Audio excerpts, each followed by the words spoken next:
Welcome back. Today is November 2nd, 2022. Been a few weeks, maybe since September. I don't know, maybe beginning October, I forget.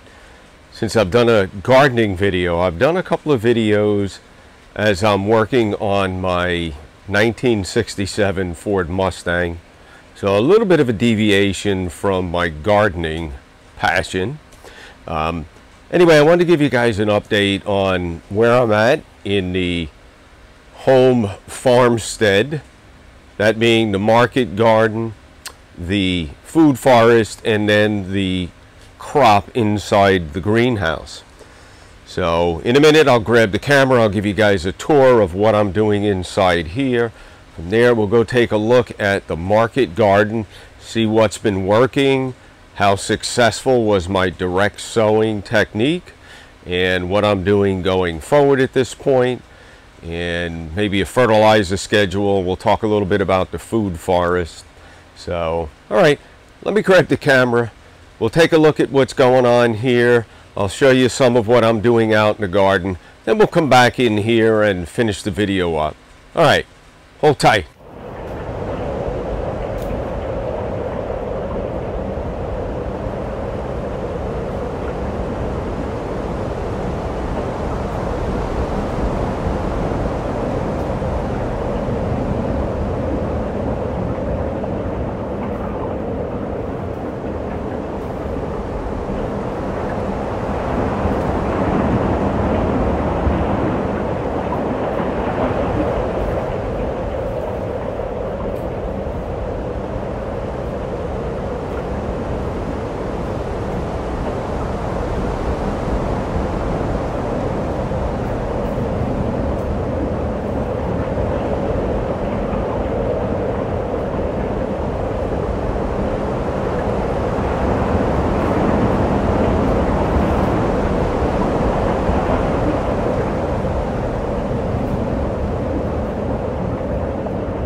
If you recall, I typically try and start 2 tomato plants, whether I direct sow or in a seed tray. And that's just to ensure I get enough germination. Now, the next task is we have our first set of leaves. Now we're into our seconds. And which one am I going to sacrifice? I think it's pretty obvious. Sometimes it's not as obvious. Anyway. So there you go, and unfortunately that puts me a little off here on my string, but we'll be okay. I'm going to come down here, be careful not to pinch the plant, and I'll see if I can just move that slightly over. And if you recall, I buried my string trellis down when I did my seedling, and I've already gone through, trimmed off the bottom leaves, which I'll do right now. And yes, I did wash these, even though they might not look like it. They're getting old, so they have a little character to them. But I just give them a quick wipe with some alcohol.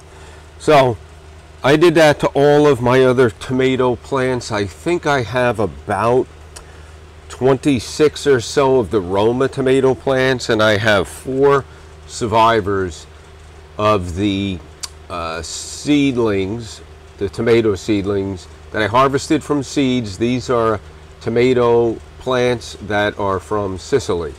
Now, real quick, I'm behind at least 30 days, and the reason is everywhere I direct sowed, for the most part, I had rodents coming in and eating the tops of my seedlings off. So most of these are my second attempt where I started the seeds in a seed starting tray. I'll show you one of those in a minute. And once they were established a few weeks and had roots coming out of the bottom, I then transferred them into my raised beds.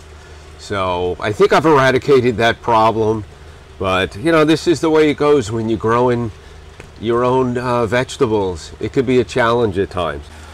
This is my front center, and by front I mean the opposite end of my door, raised bed.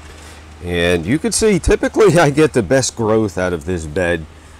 These are all again from seedlings that were started on the same date. I do have some basil here, and I've been starting to thin these out because I had multiple seeds, and you can see right there that I've started to trim the tops, and what that'll do is cause it to almost bush out. Sorry about that. So there's a look at my tomato plants and basil. The next bed again has the same aroma. You can see decent growth, a lot of basil. Looking over this way, this is the raised bed that has the Roma tomatoes, and the one in the far rear, or I guess that could potentially be the front where the door is those Sicilian tomato plants I was talking about. We'll go over this way. Two more raised beds of, well, one of them has Roma. The other ones, I believe, are either going to be Brandywine or a type of cherry tomato. Those were seedlings that I harvested from my summer crop. So we'll see how well they do. And we'll take a closer look in a minute. And the center bed has two more Roma plants and a whole bunch of Roma seedlings. We'll come up to this table where I'm starting more seedlings, beets. And we enjoy beets, and I didn't get great germination. Here's more seeds that I'm starting. They haven't germinated yet. That's from the 25th, so I'll give them another 5 days and then we'll try it again. So sometimes I get great germination, other times not so good. And I do cover them with a piece of cardboard. I do wet it down, and that just helps with the moisture retention. Let's start in the rear of this bed. This is a transplanted eggplant. I had the eggplants growing in the greenhouse over the summer. I had tons of flowers. I did not get one fruit. We already have a potential flower starting here, so we'll see how it does. This is a tomato plant that I harvested. It's either, actually, the more I think about it, it's either going to be another Roma or a Brandywine. Here's another one. You can see right down there we're starting to get the formation of some flowers. Here's another one here, and you could see multiple areas where we are starting to get potential fruit. And here's another tomato plant. This is a thyme plant. I took a cutting off my big plant outside and got it to root and just planted it in this bed a few weeks ago. And now I've just moved my fennel seed tray and my shallot. The ones I showed you a minute ago, they're on a heat mat.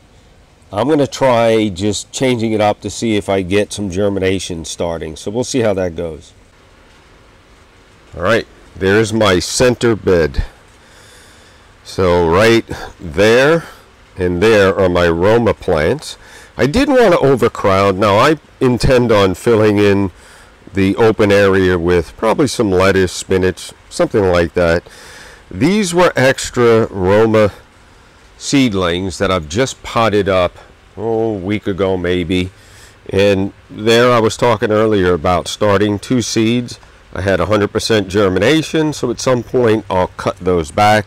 Some of the seedlings, well, actually most of them. That's interesting. So these Roma seedlings, the germination rate's really good. There's a single, more doubles. So that's where we're at with seedlings. And I'll just keep potting them up, and if I have any that don't do well, I can swap them out. Now let's real quick talk about my seed starting trays. I'm not a commercial grower, so I don't need 50 to 72 seedlings at a time typically. I do have those seed starting trays. What I like to do is isolate my seed starting down to 6. And what I like about these, you see those slits? And the holes in the bottom, they're large holes, so that helps with pushing out your seedling. It also allows for air pruning of the roots. I'm a big fan of that because that causes the seedling to throw off more roots, and it creates for a hardier root ball or root system. So that's what I typically start my seeds in if I'm not direct sowing. Okay, there's a lot of types of trays out there. These are a little more pricey, but they should last a lifetime. There's ones where you could buy 100 for just a few dollars, so whatever fits your budget, but just to give you a general idea, that's what I'm starting it in.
There you go.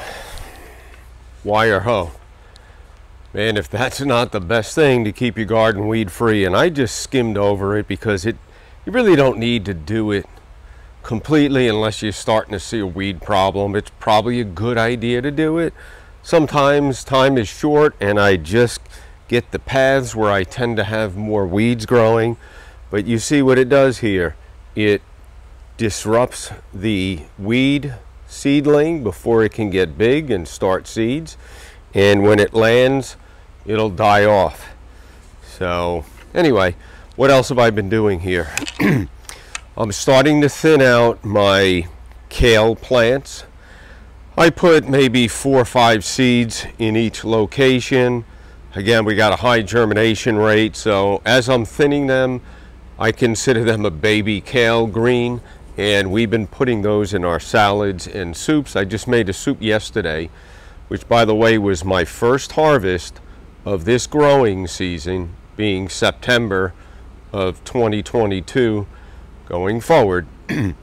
I had Swiss chard kale, I had broccoli rabe, I took some beetroot leaves, I had escarole, I had thyme, fennel, just the frond, the top part of the plant. My fennel bulbs are not ready to harvest yet, and rosemary. But anyway, now I'm starting to thin out my plants. Ideally, I'm going to have 1, maybe 2 growing in each location.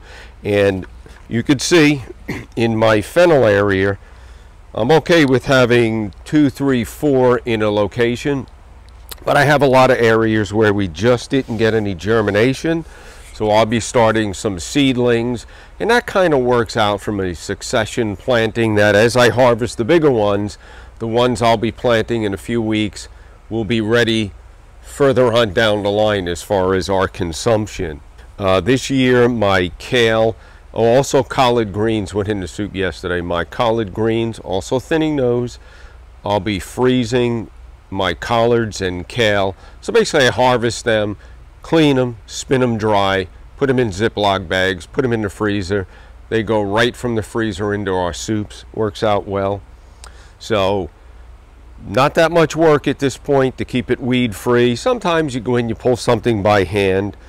So again, I have to fill in some areas. We've been eating lettuce for the last maybe 4 or 5 days. You could see over here I have lettuce that I got a high germination rate. I'm literally harvesting the whole plant until I get down to 1 or 2, and then I'll just go with the larger leaves. Same with the spinach. I've been harvesting the larger spinach leaves. Again, they go in our salad. Quick update on the food forest and what I'm going to do going forward. I had 2 Mexican sunflowers here. Again, nitrogen fixing, chop and drop. It's just too much. So I removed those that were there. I had a yucca plant here. I've harvested that out. The tubers were like that big just from sticking a branch into the ground on an angle. It's amazing, but it's a lot of work to prep it. So going forward, I don't think I'm going to grow those. I'll stick to my sweet potatoes. Behind me here, and yeah, now that everything's cleaned up, we got to clean the fence up. But these are mulberries that I've started from cuttings. They're all well rooted. I'm going to level this out, take out any weeds, and I'll plant my mulberries here. I'll put down a layer of tree mulch. I have, and it might be out of camera, we'll take a walk in a minute, but a pile of compost that I had to relocate when my carport was installed. I've been slowly going through that as I'm digging things out. That's filling the hole in nice. It's probably amending the soil well also. So I'm not going to have any cranberry hibiscus. I find it very invasive, and I just don't feel like having to chase the, I don't know if it's a taproot or whatever, and it keeps popping up another cranberry hibiscus. So I'll remove those. I'm thinning down my Mexican sunflowers. I'm on the fence whether I should keep my avocado trees or not. All right, we're looking at a Mexican sunflower. I have 2 of them right in there, so I'll probably remove those. There is my avocado. Needs to be topped. Again, on the fence, what to do. This is the area that I've removed all the cranberry hibiscus. If you remember, I had my Roma tomato plants here in the summer, and it's getting all way overgrown. I've got to get in there, thin it out. I've got my longevity spinach. I've been trying to contain that, but you could see in here, hold on one second. Okay. You could see back in here how it just keeps vining and running away. So anyway, a lot to do there. I have some blackberries back there. Not quite sure if I'm going to keep them. This is a peach tree. Now, I was thinking about cutting it down, but all of a sudden, I've got lots of flowers blooming, so I might trim it back and feed it. Again, another Mexican sunflower. There's more of the cranberry hibiscus. I mean, this stuff just pops up everywhere. It's out of here. And once I trim it all up, we will come back and apply a nice layer of tree mulch. Okay, that's a plum tree. Not quite sure what's happening there. Once I can trim all this back, we'll take a better look at it. Another Mexican sunflower. Again, I don't know that I need that many. Here's my red Turk's cap hibiscus. It's kind of a mess. Not quite sure what to do with it. I do like it because it brings a lot of pollinators around. Here's my Thai dwarf mulberry. You can see how high it's going up there. I've got to trim that back. It's way too high, but you can see the trunk of it. Again, that is a grafted tree. It's doing well, and it works out great for me to propagate mulberries, trees off it. There's my sweet almond. Again, desperate need of trimming. Brings a lot of the pollinators around, so just need to clean that up.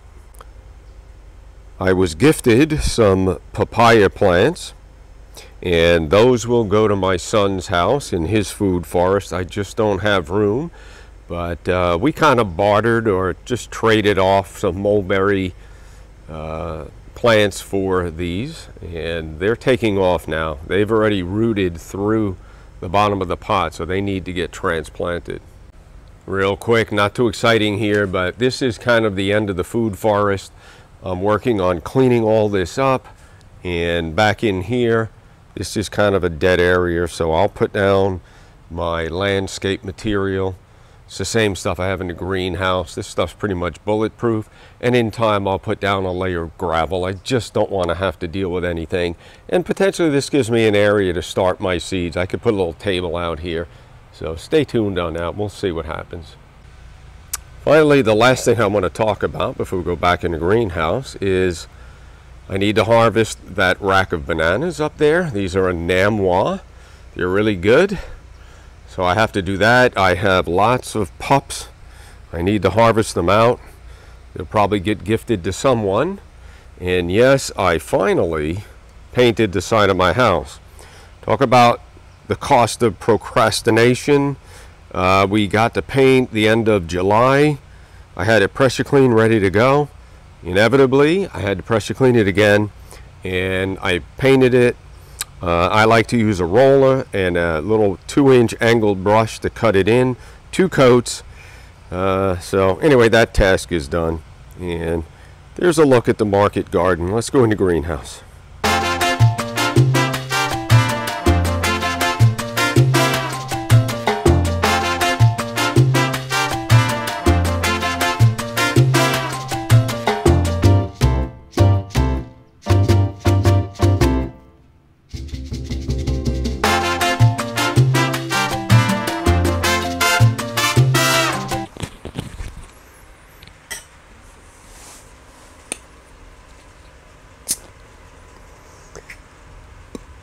All right, it's getting hot in here really quick.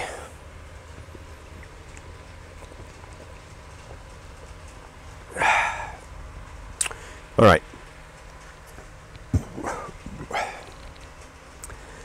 Now, you can see I had decent germination rate in everything I direct sowed outside in the market garden, with the exception of fennel. I had one variety of lettuce, didn't do very well. Other than that, I'm overall very satisfied with it. It's not my preferred method. It's just in, I guess, mid-August, it's really difficult to get seeds to germinate. So anyway, that's kind of what we're dealing with here in beautiful Florida, sunny Zone 9B. Now, fertilizing going forward, I have some compost left. So I will broadcast my fertilizer and then give it a dusting of compost. When I run out of compost, I'm going to use my zipper. I'll make my little channel, put my fertilizer in, and then come back with the zipper the opposite way and cover it back up.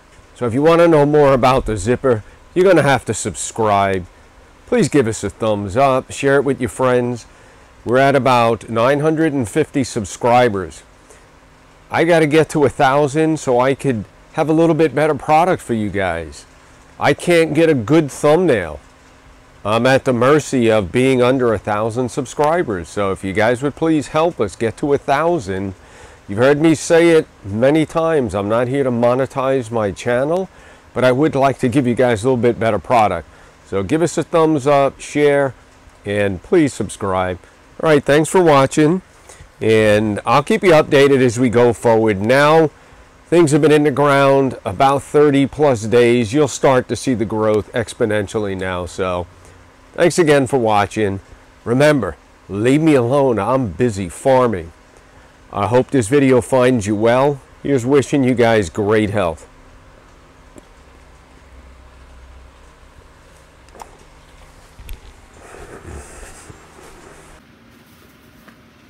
Oh, there's Gino. He says, hey, I'm not getting any camera time here. Gino, hey, what do you think, huh? Leave me alone, I'm busy farming. You smelling something there, huh? All right, there's Gino. He's got about 10 more days and he's a year old.